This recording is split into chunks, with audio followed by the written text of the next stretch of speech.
Hello everyone, welcome to Online Help Guide. Today in this video, I'm going to show you how to log into ANZ Bank online banking account. So without any further ado, let's get started. First of all, open up a web browser. Now in the search bar, type in www.anz.com.au.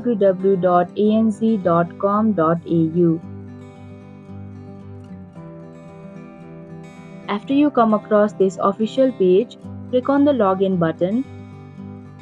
Here you'll have to enter your customer registration number associated with your account and a valid password. Also, if you do not have an account yet, then you can click on register link. Finally, after entering your details, click on the login button to proceed. And that is how you can log into ANZ Bank online banking account. Thank you for watching Online Help Guide. Hope this video was helpful. If it was, then hit the like button and comment down if you have any questions or feedback.